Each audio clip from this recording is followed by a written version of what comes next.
picture in Judges chapter 6 when Gideon, this teenage boy, he's threshing wheat in a wine press. In other words, he's hiding, and an angel shows up. Here's this boy, he's a teenage boy, threshing wheat, hiding in a wine press, and an angel shows up and goes, "Hey, mighty man of valor."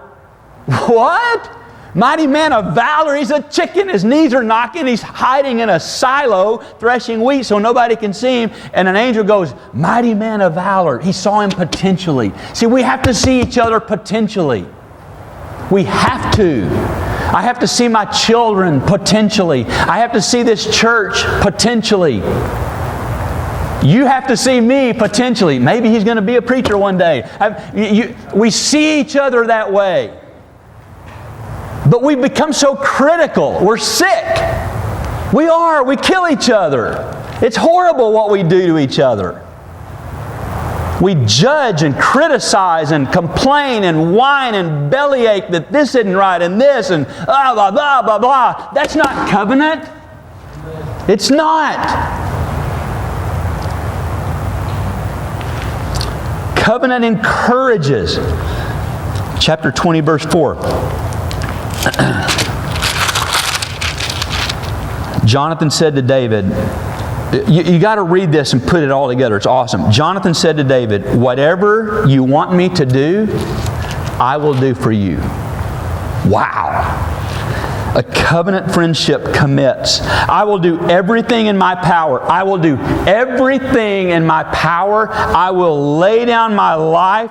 Everything I have to do to see you be who God wants you to be successful in the calling of God. Now, I'm not talking about to be successful in the softball tournament where the team won the trophy. It's the Holy Grail here on the front. Did y'all see that? Somebody's wanting you to see it. Okay, I'm being facetious. But I'm not talking about success like, wow, I hope you make the Rotary Club president. I'm not talking about that.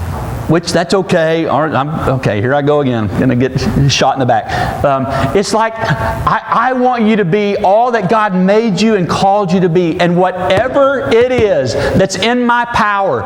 Terry said this morning, she goes, "Did you read Oswald today?" I go, "No, and I hadn't had time yet." And so I went in there and read it. And Oswald Chambers, Terry reads that every morning faithfully, and Abby and several people. But he talks today about, I'm going to butcher this, but basically one of the things he says is that we always ought to be poor. In that we are constantly giving. We're constantly pouring out all that we have so that others might know Jesus and walk into the fullness of who God wants them to be. Isn't that incredible? Jonathan's saying, whatever I have to do, whatever you need that is in my power, count on it done. I will do it. I will lay down my life. That's what covenantal friendship does. Chapter 20, verse 16 and 17.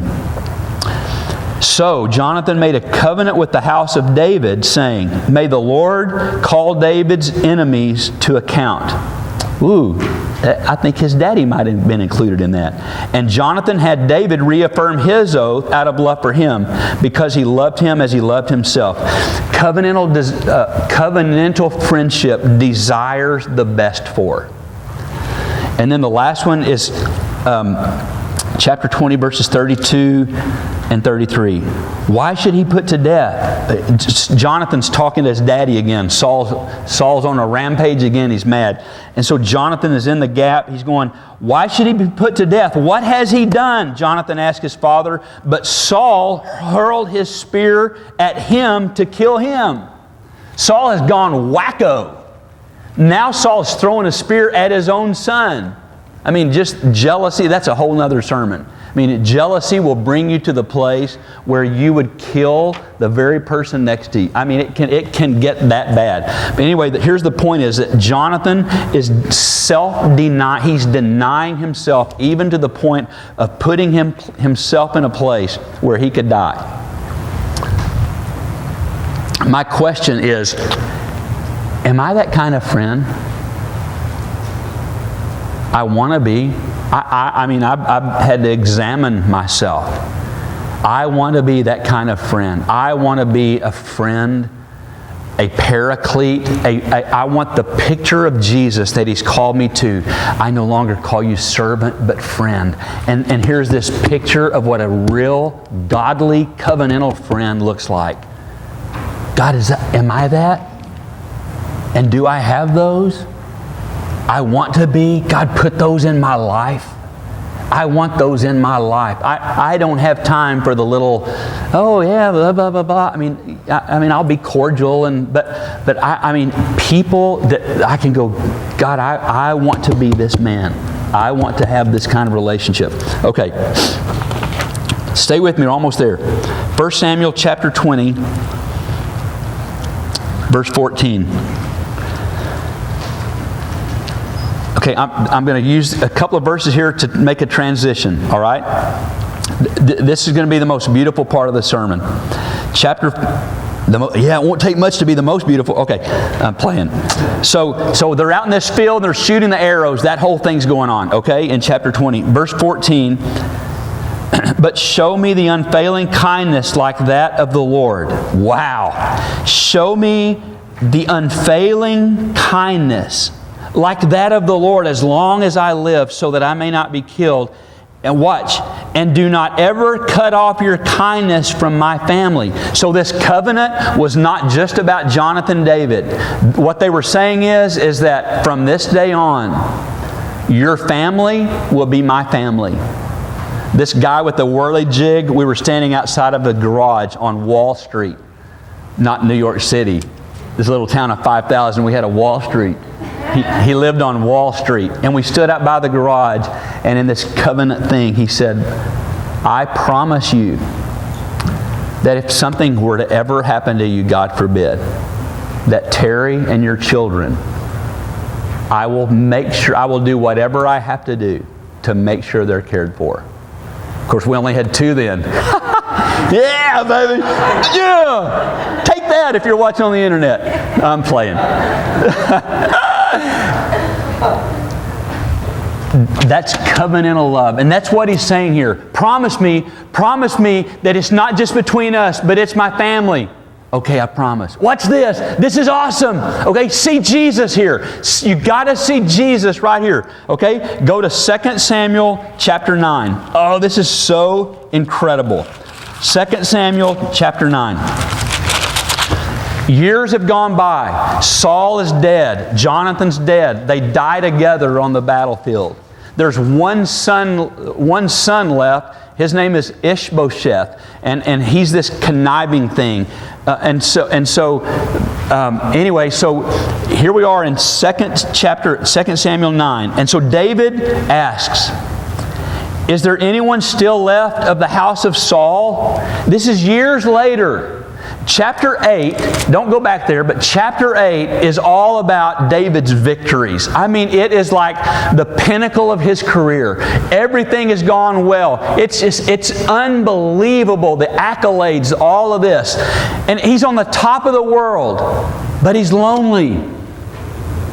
Everything's gone right, but he's lonely. He's going, okay, that's all fine and good, but is there anybody left of my brother Jonathan's family that I can show kindness to? Okay, watch. There was a servant of Saul's household named Ziba. They called him to appear before David, and the king said, Are you Ziba? Yes, I am. I'm your servant, he replied. The king said, is there no one still left of the house of Saul to whom I can show God's kindness? And Ziba said, there is still a son of Jonathan. He is crippled in both feet. Where is he? He didn't even let the guy get the sentence out of his mouth about being crippled. He hears there could be, where is he? The king asked, Ziba said, he is at the house of Machir, the son of Amiel in Lo-debar. And so King David had him brought from Lo-debar from the house of Machir. And when Mephibosheth, son of Jonathan, the son of Saul, let me read that again. When Mephibosheth, the son of Jonathan, the son of Saul, came to David, Mephibosheth bowed down to pay him honor. Stop. Don't read ahead. Don't read ahead. Pick your head up. Okay, some of you are cheating. This is so good. I want to get to tell it to you.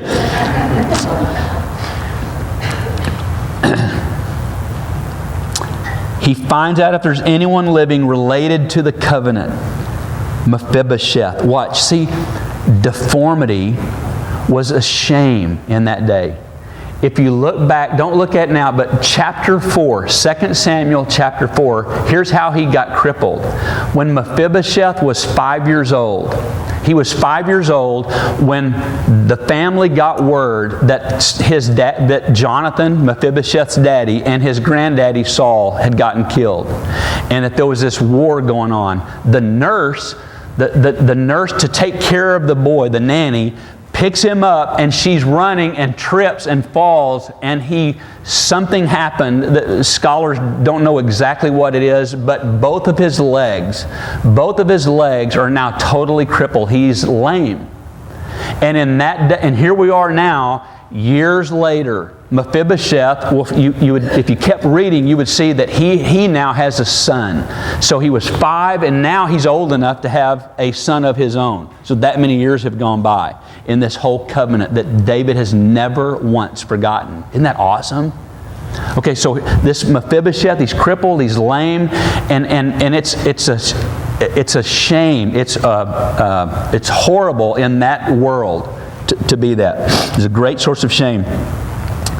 He was known as a cripple. He was known as handicapped. He was known as deformed. Oh, sounds like me. I'm a cripple. My heart is crippled. Sounds like some of you.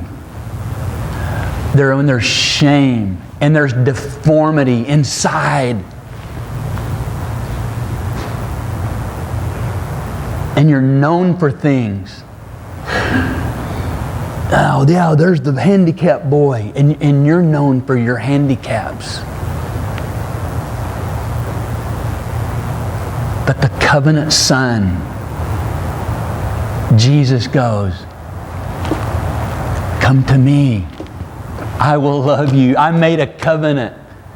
And so Mephibosheth, it says, here he comes, he's walking in, and he's deformed in both feet, and he falls down on his knees in front of David, as hard as that must be. And he bows his forehead to the ground.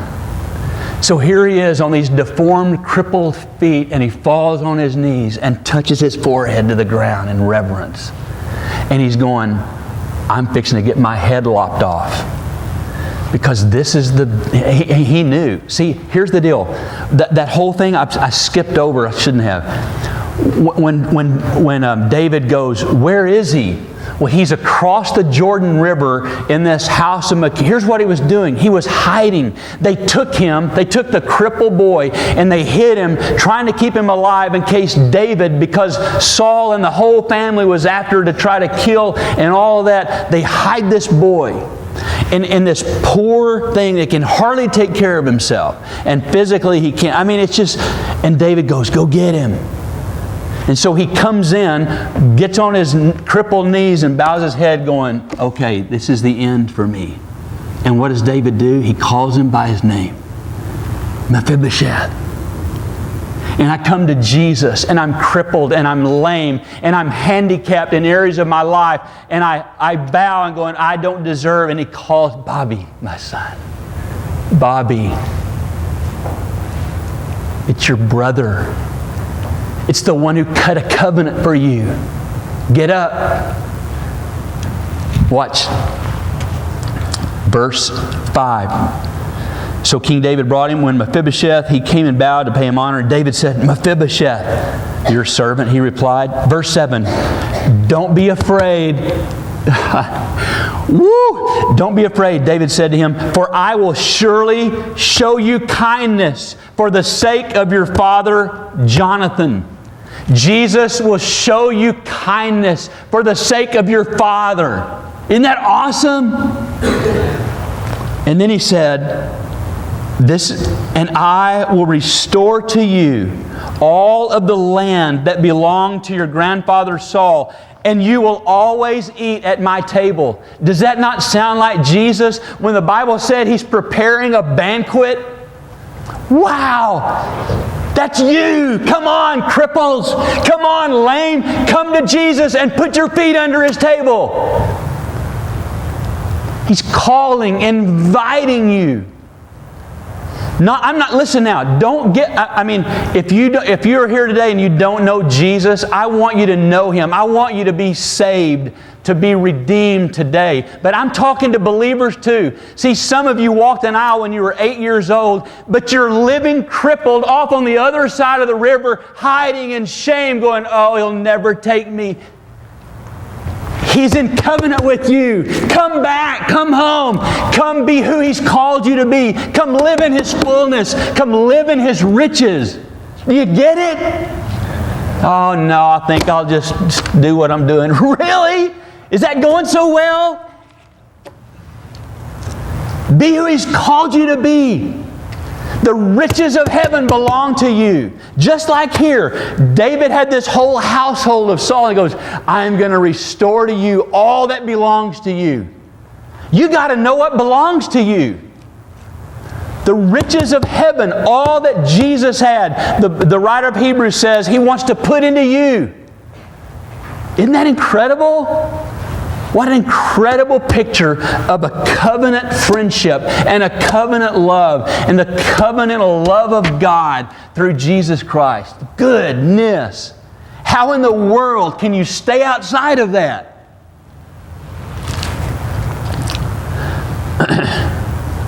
So, Mephibosheth is me, fearful, hiding, shamed, shunned, overlooked, ostracized, weak, lame, worthless. And because of this covenant love, the King calls my name, and He lifts me up, and He restores me, and He sets me at His table, and He makes provision for me ever, forever, and ever, and evermore.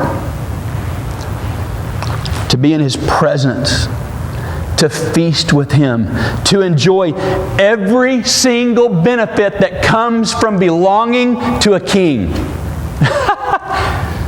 Wow! I am loved.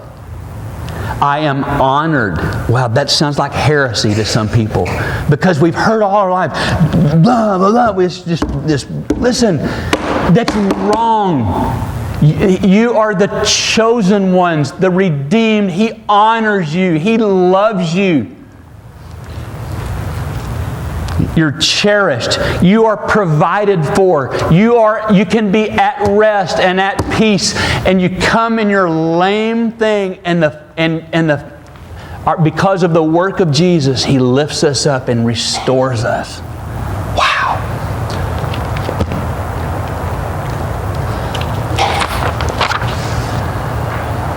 God, that's so pretty to me.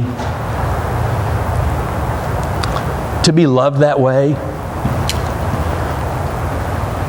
Do you want to be loved like that? Boy, I do. I hope you do.